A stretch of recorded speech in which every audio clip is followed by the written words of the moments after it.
After nearly a full year where SEO Twitter collectively lost their minds at Google over the rampant abuse of authority for affiliate profit by large publishers and the third-party organizations that are often pulling the strings behind the scenes, the site reputation abuse policy was announced back in early March 2024. It was announced as a response to huge publishers like Forbes abusing their authority for affiliate profit. And that is what today's episode of the podcast is about. This is an article called The Google Site Reputation Abuse Parasite SEO Policy. It's by Charles Float. Charles Float is one of my favorite SEO follows on Twitter, on X. You can follow him at Charles_SEO. And he puts out some crazy stuff. And he just wrote this article on the Google Site Reputation Abuse Policy, what it is, how it's targeting parasite SEO, what's to be learned from it, and takeaways of how it is changing Black Hat SEO, Black Hat search engine optimization. And then after sharing all of that, I'm going to give my take, my opinion on this, on the Google Site Reputation Abuse Policy, on parasite SEO, and that is what is in store for you on this episode of the show. So, the article that I am reading will be linked to in the description for this episode. Here goes the rest of it. So we leave off with the site reputation abuse policy was announced back in early March 2024. Unlike any other action taken in search engine history, though, Big Daddy Google actually gave everyone a heads up. You had 2 months until Monday, May 5th to clean up the abusing content or face the anti-spam team's wrath, which consisted of de-indexing the offending subfolders or subdomains and leaving the rest of the site's search positions intact. Subfolder, if you don't know, it's whatever, /affiliate / whatever. That would be an example of a subfolder. And a subdomain is what comes between the root domain. www, that's technically a subdomain. app.whatever.com, app would be a subdomain.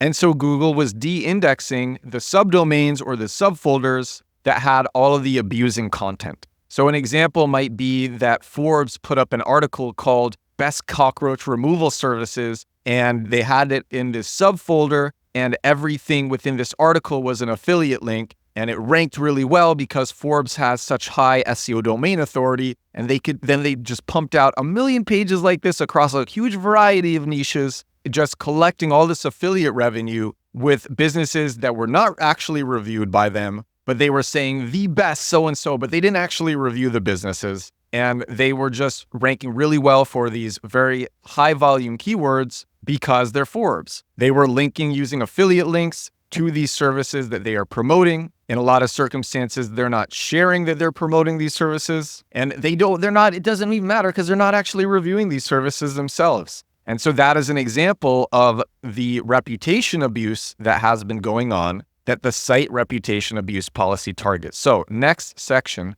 of this article, what is the site reputation abuse policy? The original policy was meant to stop large authority websites from abusing their domain's power and strength to rank content pieces they didn't create in an effort to earn affiliate commissions. Essentially, it was released in an effort to stop these sites from hosting third-party content purely for profit and often stealing those spots from small independent publishers or niche-specific sites that have earned their trust in the space. That's another thing. The smaller websites that actually did review the products and that actually did put up better, more informed content, they were getting beaten by sites like Forbes that weren't reviewing the content just because Forbes had so much more domain authority. It was more trusted within Google's algorithms. The technique this is meant to stop is often referred to as parasite or barnacle SEO. On this show, I say parasite SEO a lot. The original site reputation abuse policy was meant to have a combination of both manual penalties issued by Google's anti-spam engineers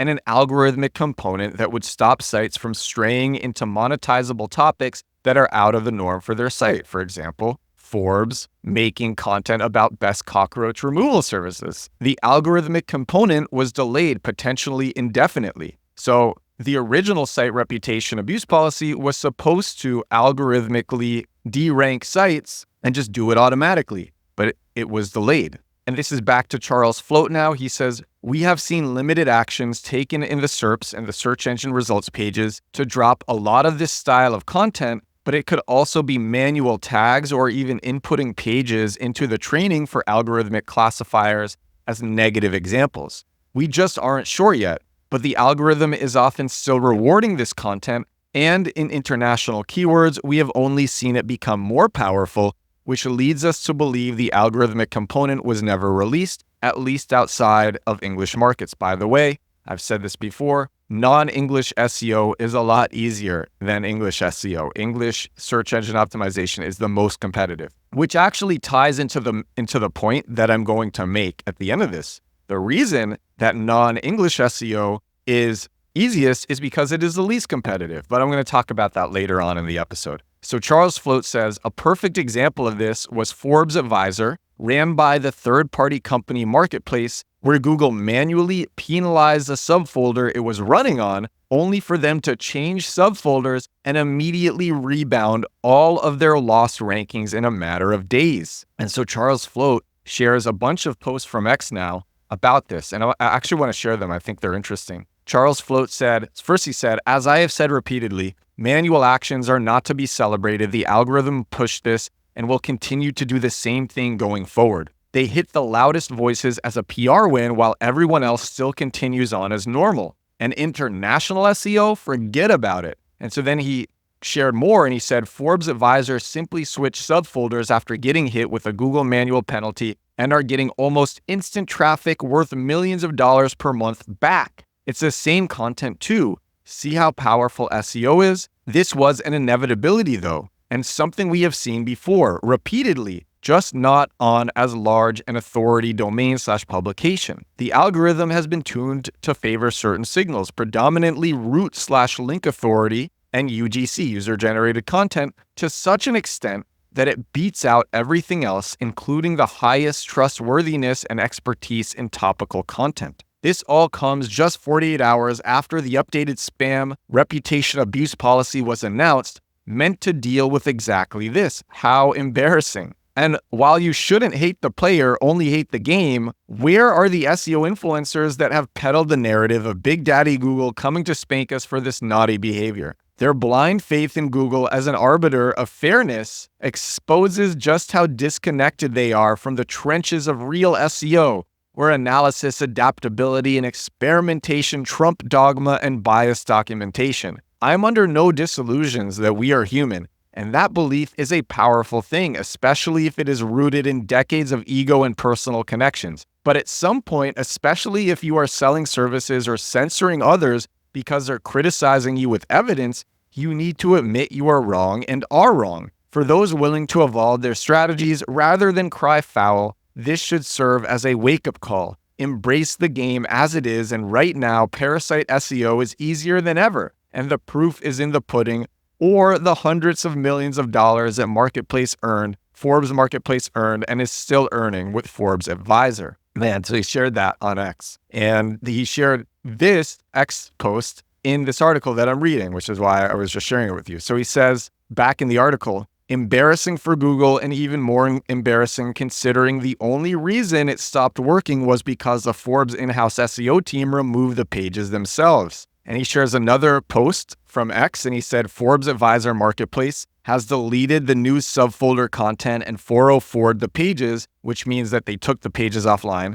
which are now tanking in the SERPs. More manual actions, the algorithm didn't do anything again. Who will be the next big publisher to earn 9 figures in Parasite SEO partnerships? Because lots of publishers are doing this. But Forbes 404'd these pages and deleted the new subfolder content. And that was shared, by the way, November 23rd, 2024. Charles Float says, and even if Google has finally slapped this one example, Forbes is already walking away with well over $100 million in profits, and the third-party company behind it has other partnerships they're doing the exact same thing with. What changed in November? Google made a major announcement on the 19th of November where they updated the policy to no longer be only third-party content, but that any involvement, including ownership or oversight of the content, can now lead to a manual penalty. I actually think I covered this on the podcast when this was changed, because it was originally with third parties, and then they changed it to any involvement, including ownership or oversight of the content. This was an especially important update considering that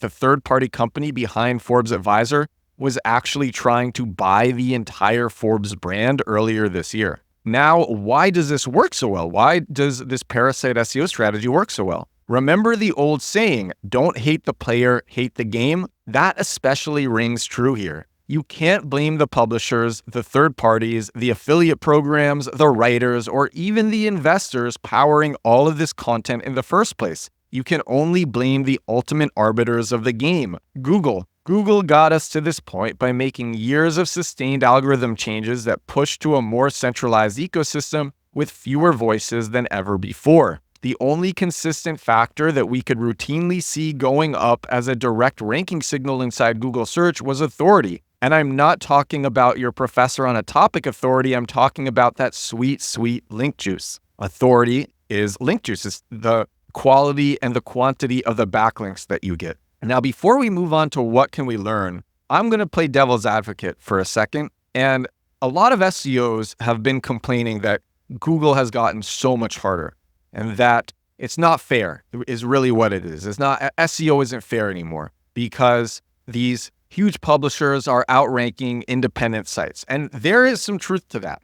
But if I'm to play devil's advocate, I would also compare it to early influencers on social media saying that social media isn't fair anymore because now their content isn't doing as well. And it's like, okay, but the market of what people like has also grown. And now you have to compete against content that people like more. And the truth is, a lot of people would rather get their answer from a YouTube short or a TikTok or from a Reddit post than from a long SEO article where they have to dig through that article to get their answer. And that's what has been done for years up until recently, is you wanted to learn something.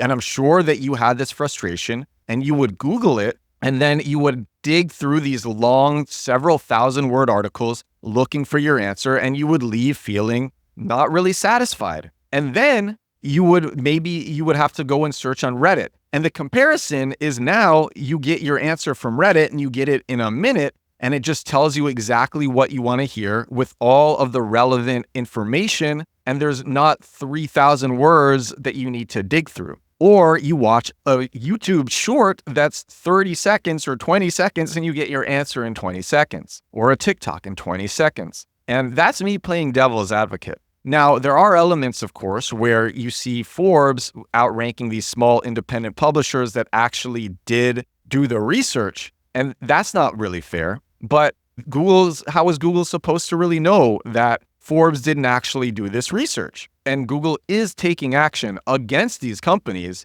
But to Charles Float's point, they are moving slow. Google is moving slow, and their algorithm hasn't been good at targeting this stuff. And there are plenty of innocent people who are doing this style of affiliate SEO who are also being hit, and they're innocent. And I've seen that happen too. But I think it's important to think about all of this stuff. So I just wanted to share that conflicting viewpoint and just play devil's advocate there. I still think Charles Float is great, and this is a great article, but it's worth considering, why is Google prioritizing user-generated content or high domain authority? Maybe also people just feel better getting their answer from Forbes than from an independent site that they've never heard of. Maybe they trust the Forbes name more, and so they just feel better about that. It's worth thinking about that stuff because it helps you as a marketer be a better marketer. It helps me as a marketer as well be a better marketer. So I think it's just worth considering that stuff. Now we're onto the section of this article from Charles Float. What can we learn? There are a lot of takeaways, but here are the main 3 points that we should be picking up on. Number 1, Google's retrospective play. For years, Google has incentivized this type of centralization. They've rewarded authority sites by ranking them higher, even when their content isn't better. This created an environment where third-party players, parasites, exploited these cracks, utilizing the domain strength of big publishers like Forbes to dominate the SERPs, the search engine results pages, in spaces they didn't traditionally have authority in, like best cockroach removal services or best casinos. Anyway, so now Google seems to want to clean up the mess they helped create, but only on a manual level and in English. That's number 1. Number 2, shifting goalposts for authority. With the updated site reputation abuse policy, even authority sites can no longer safely host third-party content under their umbrellas. If the site or its overseers have any hand in creating or promoting this content, it could lead to manual penalties. This undermines years of trust built into high domain rating platforms, same as domain authority, platforms that pushes publishers to rethink their entire affiliate content strategies and even acquisitions. And number 3, algorithmic uncertainty.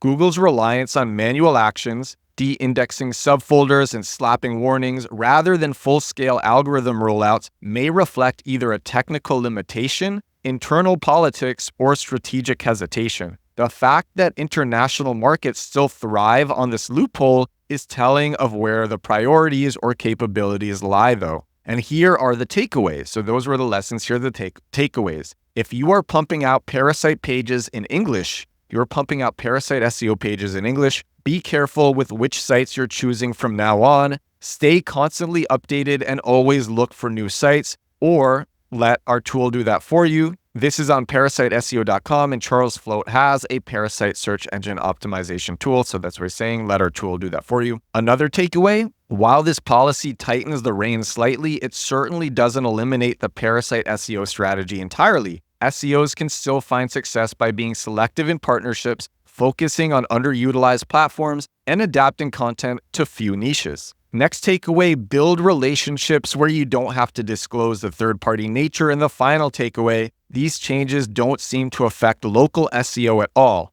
And in fact, if any algorithmic components are added, it should make this stronger. So local SEO has just been getting better. And most importantly, adapt fast. This policy is just another reminder that Google can and will move the goalposts whenever it feels like it. Control as many variables of your SEO strategy as you can to avoid future rug pulls from any number of opponents. So here's my opinion on all of this. And I shared the devil's advocate perspective already. Right now, what a lot of companies are doing to do Parasite SEO is, and I've talked about this on the podcast before. Recently, I talked about it on episode 519 called 5-Dimensional Reddit Parasite SEO, is companies are hiring people in low GDP per capita places to essentially act as brand ambassadors on platforms that are easy for Parasite SEO. This could be Reddit, this could be Quora, it could even be YouTube. And what happens is these people who aren't very expensive, they are creators themselves. They're either writers or video creators. They get a month learning about the brand that they are hired to represent and about the market that the brand operates in and about the keywords that the brand cares about. And then in their messaging, when they're writing and recommending the brand on different platforms such as Reddit or YouTube or whatever it is, they are including these keywords that the brand cares about when they are writing. And they're taking the keywords and they are putting the keywords at the beginning of whatever it is that they're saying. If it's a post on Reddit, the keyword comes at the beginning of what they're saying. Or they find posts on Reddit that use this keyword and then they comment on the posts on Reddit recommending the brand. And they never link to the brand, because when you actually put links into these platforms, that's when it gets dangerous. So they never actually link out to the brand. They just say it by name, which means that people now have to Google the brand to get to the brand. But it's a lot safer. And they mix it in with talking about a variety of different things. So they look like they're more authentic users. Maybe they're recommending the brand once or twice or 3 times a day, but it's hard to tell because they're doing 10, 12, 15 other posts about random other stuff. And what ends up happening is these people who aren't paid very much because they're in low GDP per capita places, the impact that they have on the business, the positive impact, far outweighs the cost. And it's pretty easy to pull off. And that's what a lot of companies are doing. They're getting these creators who are making content using the keywords that the brand cares about. And that is ranking with platforms like Reddit or Quora or YouTube. And especially on Reddit or Quora, they are not saying that they have any affiliation to this brand. So that's why it's in the dangerous category. It's still black hat. It's Parasite SEO. They're using the authority and the prioritization of user-generated content from Reddit and Quora and YouTube, etc. So that's how a lot of companies are playing it safe with this. I'm not recommending that, but I'm sharing what companies are doing. And the reason I'm not really recommending that is because, and this is what I talked about earlier, is the reason that non-English is so much easier is because it's less competitive. And if you are targeting keywords that are less competitive, SEO is really easy. And the thing is, there are so many keywords that are not competitive, but convert really well. It's actually pretty easy if you know where to look to find these keywords that are not competitive, that convert really well, and they're keywords where the searcher has a problem that they are trying to solve and they are looking for a brand that solves their problem. They don't know what the brand is, so they're Googling their use case in order to find the brand that will solve their problem, and they're willing to pay for it. And that's called bottom of funnel search engine optimization. I have an entire product about it called Compact Keywords at compactkeywords.com. It's December 19th. I've been making it since the beginning of February. It's almost done. It's going to be great. But the reason I don't recommend the Black Hat stuff is because it's not necessary. It's so easy to rank for these bottom of funnel keywords. You only have to write 400 to 500 words per page. You can put out one of them a day and they add up over time. And because they're not competitive, you will stay ranking number one for years and years and years and years. Pages that I made back in 2020 or 2019 still rank number one for their keywords now. And I made them in an afternoon. That's crazy. That is crazy. And the pages were 400 words, 415 words, targeting bottom of funnel purchase intent keywords. And the reason this works so well is because the keywords are not competitive. They're overlooked. And that's the same reason why non-English search engine optimization is a lot easier, because the top SEOs are in English. So that's point number 2 that I wanted to make. And then point number 3, and it's not necessarily Parasite search engine optimization, but you can also be doing search engine optimization with video. I talked about user-generated content, and I shared the more against the rules strategy. What brands are doing is they're hiring these low GDP per capita brand ambassadors, but you could also have somebody who's just a creator on your team who's pumping out several videos a day using your keywords, and these videos rank really well. Yesterday's episode 532 of the show, it's called Google Doesn't Want You to Know This Is Possible. I'm literally ranking for the keyword that I share on that show. I have 3 out of the 4 top spots for that keyword, and it is all with video. And I put out a video and I'm ranking number 1 8 hours later. And that is crazy. And that's not Parasite SEO. I am making content about the keyword that I am trying to rank for. It's directly relevant to the keyword. People who are searching this keyword will feel satisfied watching my video. And it's the same thing. You can be doing that with video, targeting your keywords and taking up the SERPs, the search engine results pages. So the against the rule strategies aren't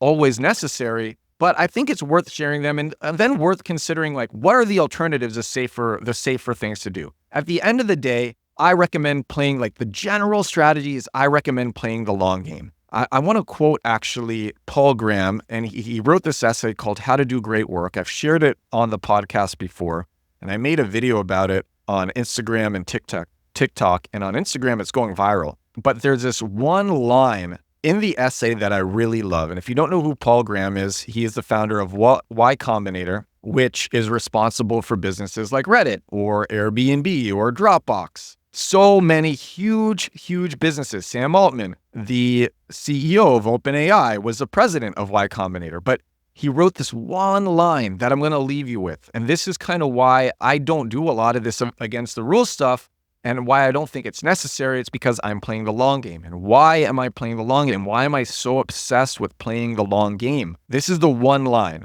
Paul Graham says, if people consciously realized they could invest in exponential growth, many more would do it. So just by going and playing the long game, you are investing in exponential growth. And it really compounds. It gets crazy. Just today, actually, I'll share this story that I had because this blew my mind. A publicist for this couple asked if the couple could come on this podcast. And I set up a pre-call with them, and I was really impressed with their accomplishments. They made the first social media management platform and sold it to Salesforce for $800 million. They founded golf.com. Gary Vaynerchuk started VaynerMedia in their conference room. They met with Mark Zuckerberg back when Facebook only had under 200 employees. And they said to Mark Zuckerberg, listen, you're about to start getting advertisers on Facebook, send them to us and we'll help them get set up and increase their ad spend. And now they've been like friends and advisors to Meta ever since. And I actually, it was so crazy. Right before the call, I watched a video from Adam Mosseri, the CEO of Instagram. And Adam's like, yeah, we're rolling out AI generated video for creators on Instagram. And so I'm on this call with them and I'm like, did you hear about this from Adam Mosseri? And they're like, yeah, actually, I just sent Adam a text right before this call saying, I don't think it's a good idea. I'm like, whoa, you just sent a text to the CEO of Instagram saying they didn't think AI generated video in Instagram is a good idea. And they want to come on my podcast. They're fans of the show. They want to come on the podcast. And that's from me investing in exponential growth. And how is this exponential growth? I'm going to tell you. It's because this is episode 533 of my daily digital marketing podcast, The Edwards Show. 533 days in a row. Wow. Oh my gosh. It is 8:30 p.m. here. I'm going to finish working tonight, probably around 11 or midnight or something. And then I'm going to wake up tomorrow at 6 a.m. and do it all again. 533 days in a row, sharing crazy digital marketing secrets, SEO secrets, or more conventional stuff, but shared in a very down-to-earth way how to do it. All right. Thank you, everybody. If you watch this on YouTube, thank you so much. Please give it a like or a subscribe or whatever the F that the algorithms like these days, or a comment. Actually, I love comments. And if you listened on Spotify or Apple Podcasts, thank you so much for listening. Please give it a nice review, a nice rating if you haven't done so already. Thank you, everybody, so much. And I will talk to you again. And thanks to Charles Float, Charles_SEO on X for the article. I will talk to all of you again tomorrow. Bye now.